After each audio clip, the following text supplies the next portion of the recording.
level 5 upgrade. As you guys can see, the electronics are gone. That's because they're back in my Rustler where they belong.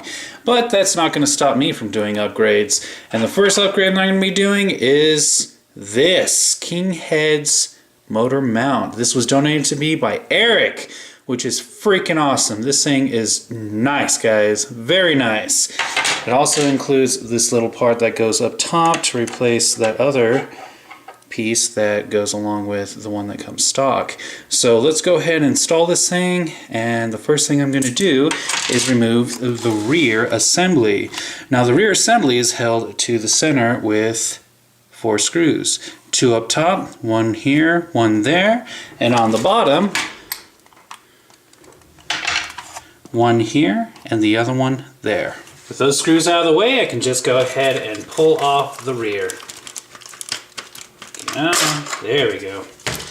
Had to put some force into it. Now I'm going to go ahead and pull that part out, the whole slipper clutch, and of course it's going to pull out the bearing that goes right there.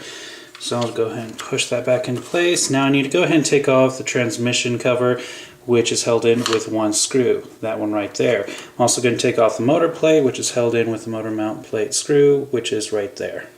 Pull that off, pull this one out, then this cover can pop right off and the motor mount plate can slide out. Now I can almost get this out, but there's 3 more screws I need to take off. There'll be this one, that one, and on the bottom this one right in the center. And with those removed, I can finally go ahead and pull this out. And there is the stock one. So let's go ahead and do a quick comparison to the King's Head. Looks pretty much identical, but guys, it's just going to be nice to have this part be aluminum, believe me. And yeah, the little nut fell out. Just in case you didn't know, there's a 3mm nut that goes in the top of that. This is different because it has this piece of plastic that goes through there, and that pretty much works as a way for the screw to get stuck into so it doesn't slide right back out. It's a good way of getting a screw to stay into aluminum without having to use threading. So let's go ahead and just slide that into place. Now I'm going to go ahead and reinstall the 3 screws, 1 on bottom and then 1 on each side.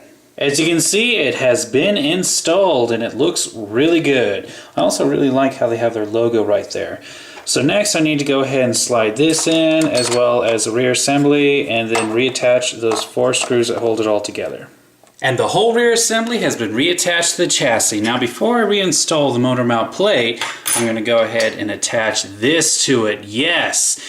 Reaper's very own 3500 Millennium motor. This was donated to me by RC Guys 100. Thanks a ton, man. This thing looks magnificent. I mean, it looks pretty much new. And we just can't have this awesome upgrade sitting there without a motor attached to it. So I'm going to go ahead and put on the plate, the pinion gear, and install it.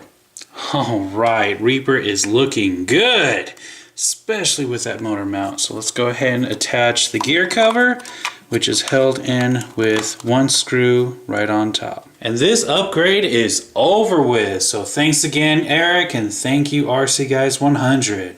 And that was Reaper's level 5 upgrade.